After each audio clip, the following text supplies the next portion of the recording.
Hello everyone. In today's session, we are continuing with problems on finding remainders of exponential numbers. We've already covered the basics in my previous video, whose link is given in the description here. The first problem is this. Remainder of 7 to the power of 1000 when divided by 12 is what? These are the four options given. By the way, all the questions we work out in our session today are the problems that have been asked in the previous years of Staff Selection Commission and IBPS. So the question is this. In short, you can write the question given as a remainder of 7 to the power of 1000 when divided by 12. This is the problem. See, in step number 1, take a few powers of 7. 7 to the power 1 is 7. 7 to the power 2 is 49. And if you look at 49 and the divisor 12, there is something you can see. See, the remainder of 49 when divided by 12 is what? That's 1. Because 49 is 12 multiplied by 4 plus 1. Basically what we do is, you take a few powers of the base figure 7 here and a few multiples of 12. See, fourth multiple of 12 is 48 and 7 to the power of 2, 49. You will see a difference of, see, if you take 49 and 48, this is actually the second power of 7. This is the fourth multiple of 12. You can see a difference of 1. And you will do this, continue this until you get this difference being 1. That is the general procedure in all problems.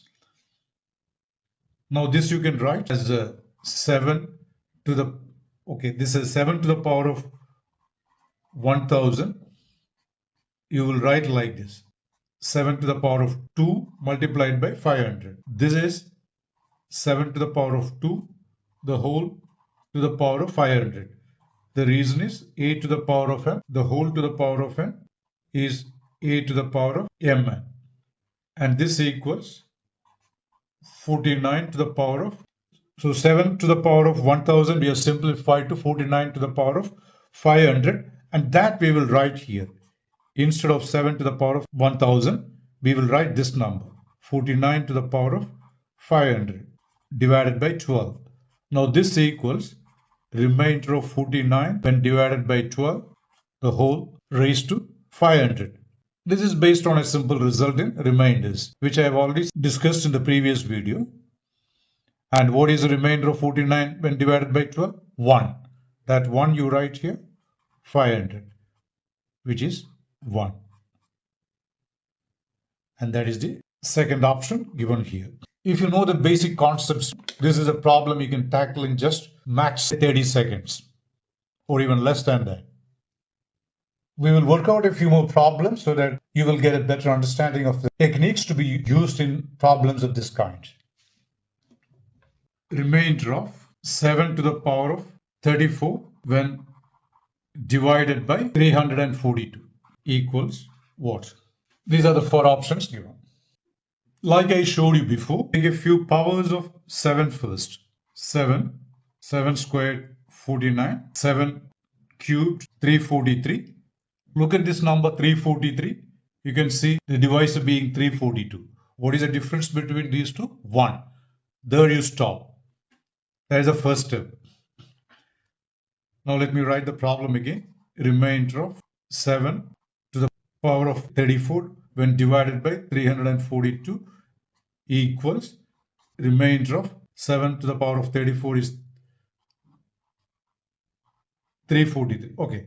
There is one more simple step which I forgot to show you. This 7 to the power of 34 we will write as 7 cubed. So what do you do for that? This is actually 1 plus 33. This equals 7 multiplied by 7, 33. This equals 7 multiplied by 7, 3, the whole to the power of 11. This is based on this simple law of index. A to the power of m to the power of n equals a to the power of mn. Now 7 to the power of 34, we written like, you can further simplify. 7 to the power of 3 is 343, the whole to the power of 11. So 7 to the power of 34 is this. We will substitute that here.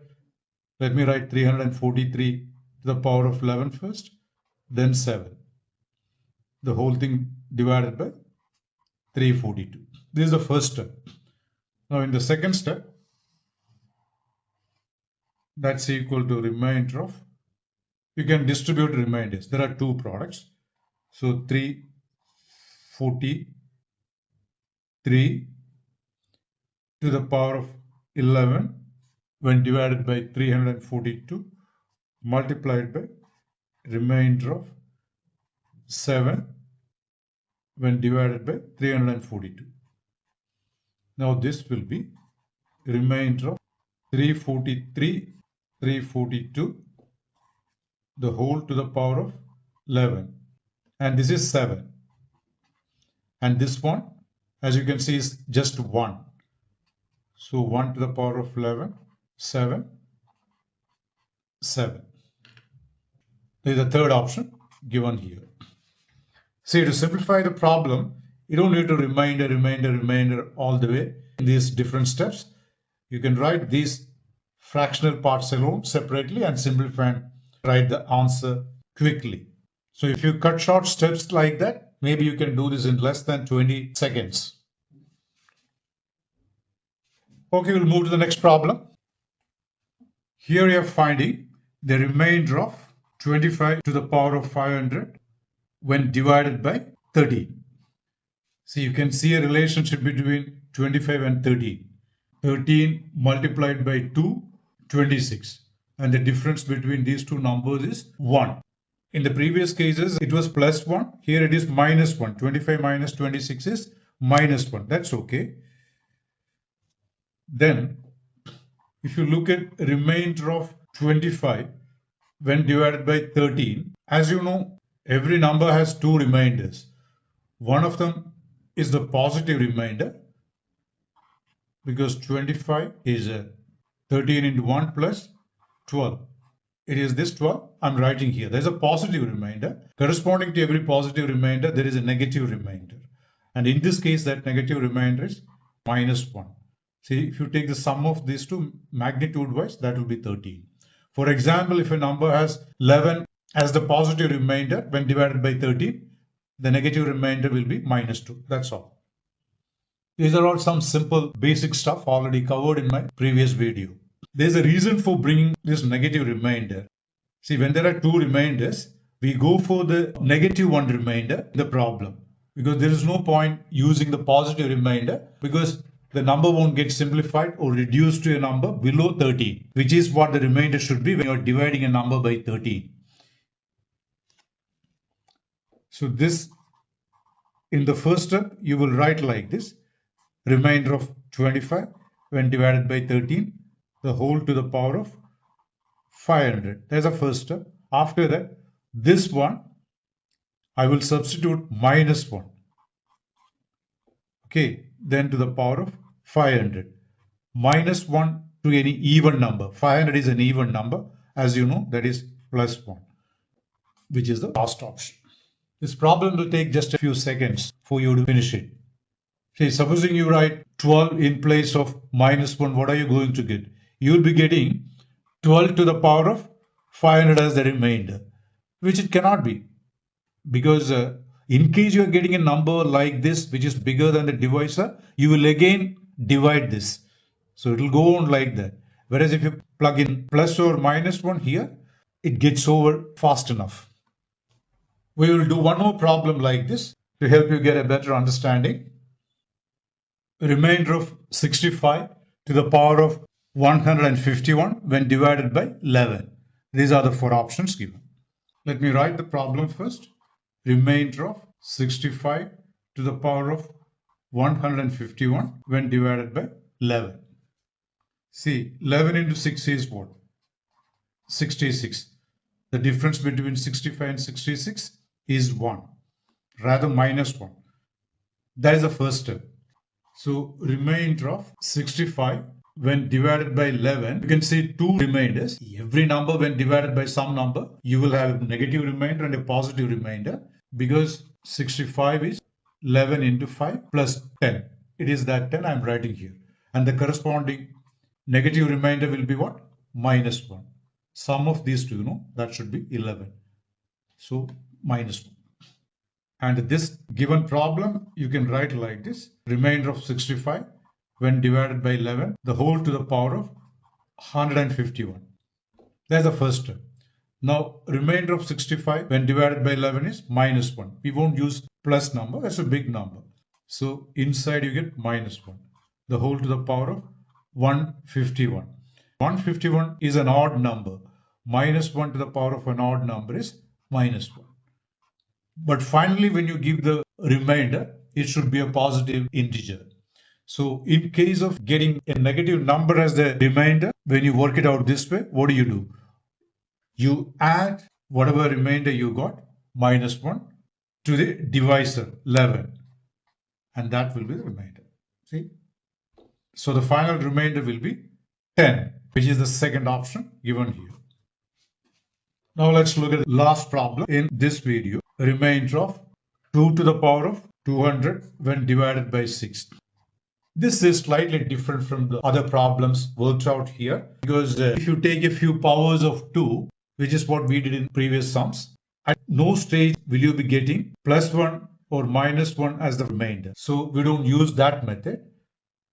We use a different method. This method is called pattern method. In pattern method, what we do is find out the remainder of first few powers of 2 when divided by 6. This is just 2.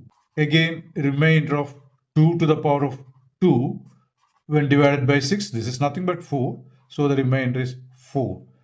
Then remainder of 2 to the power of 3 when divided by 6. 2 to the power of 3 is what? 8. When 8 is divided by 6, what is the remainder? 2. If you go on like this, then the next power, 4.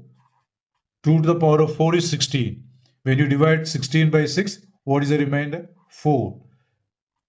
Then remainder of 2 to the power of 5 when divided by 6. 2 to the power of 5 is 32.